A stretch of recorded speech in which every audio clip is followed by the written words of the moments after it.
Unë jam Mesut Shabani, jeni në podcastin Mesut Shabani.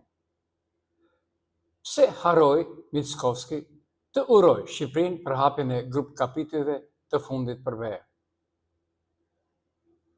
Nuk është ajo që duhet të jetë, sepse për të uroj gjithë Bashkimi Evropian hapjen e kapitujve të shtetit shqiptar në Bruxelles sot, të fundit, kuptohet, kapitujt të fundit. Patë edhe torte e kështu me radhë. Por, në Maqedoninë e Veriut, Ali Ahmeti nuk është në pushtet, por uroj. Dhe thotë se Maqedonia uroj një lider i një partie politike. Po ashtu uroj disa çaste më parë edhe Arben Fetaj. Arben Fetaj është zëvendës kryeministër, ai që pritet që kryeministri si pesh të uroj deri në këto momente nuk dha zë, nuk u bë i gjallë. Ai edhe ashtu tha, Shqipëria pas Maqedonisë. Bile Malizi, Serbia, Maqedonia, pa tek Shqipëria. Mirë po, si duket nuk u vlerësua ashtu nga Bashkimi Evropian. Dhe cilët për momentin janë vlerësimet për Maqedoninë e Veriut. Edhe ashtu duhet të thënë se negociatat formale më BE filluan më 19 korrik 2022. Një vlerësim jo zyrtar sugjeron si mundësi të hershme antarësimi rreth 2030-s, por kjo është lart një premtimi të garantuar. BE në raportin e 2025 se përmend nevojën për reforma serioze dhe vazhdim të reformave, veçanërisht në sistemin e drejtësisë dhe rendin ligjor. Kuptohet, një pengesë madhore është edhe çështja kushtetuese, si ajo ndryshimi i statusit të bullgarëve në kushtetutë, që duhet zgjidhur për të ecur përpara në kapitujt e negociatave. Ndërsa Maqedonia e Veriut është në listë nga fundi dhe varet shumë nga reformat e vështira në Ballkanin Perëndimor, sepse nuk ka bërë reforma siç duhet në sistemin institucional dhe atë kushtetues.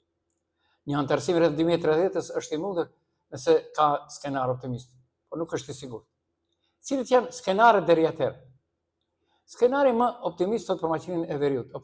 Antarësimi mund të ndodhë rreth viteve 2032-2033. Ky është pra skenar optimist. Vetëm nëse zgjidhet çështja kushtetuese bullgare brenda 1 apo 2 viteve.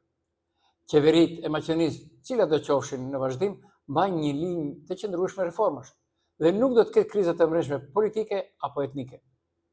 Po ashtu ka edhe një skenar realist, antarësimi rreth viteve 2034-2037. Ky si duket është më real.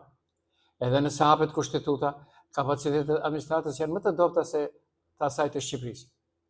Korrupsioni lokal, kapja e institucioneve, gjithësori politizuar, BE nuk e toleron më. Pra, çdo krizë politike shtin procesin të paktën 1 deri në 2 vite. Duket plan shumë ambicioz, por teknikisht është i mundshëm. Pastaj kemi edhe skenarin pas atij optimist dhe realist, kemi edhe skenarin pesimist, që thot antarësim jo para vitit 2040.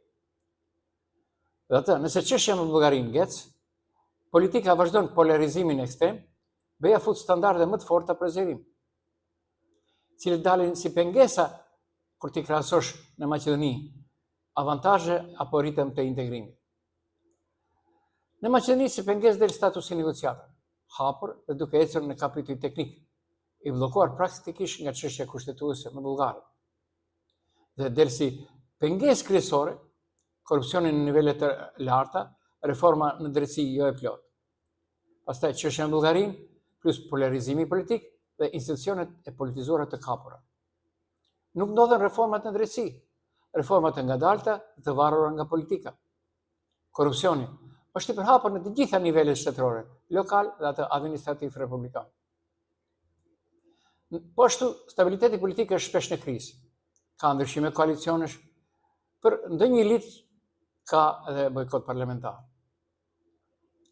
Administrata publike mbetet ende shumë e politizuar, me kapacitete të dobta teknike. Po ashtu, edhe marrëdhëniet me fqinjit, kemi për momentin bllokatë formale me Bullgarinë dhe tensione periodike me Greqi. Cili është perceptimi i BE-s për Maqedoninë e Veriut? Thot ka progres i kufizuar, rrezik për regres. Dhe gjasat për të mbyllur negociatat brenda 5-7 viteve janë shumë të ulta. Antarësimi më i hershëm i mundshëm në rast ideal është 2034-2037.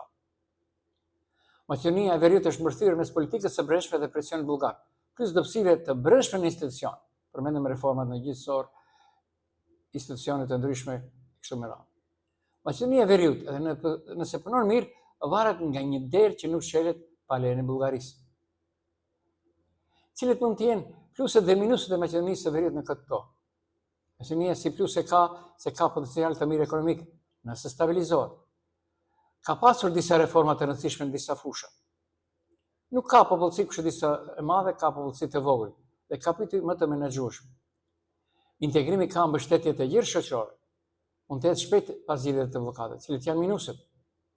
Bllokada bullgare ngurtë, polarizimi politik shumë i lartë, administratë e dobët dhe politizuar fort, korrupsioni i thellë lokal dhe institucional.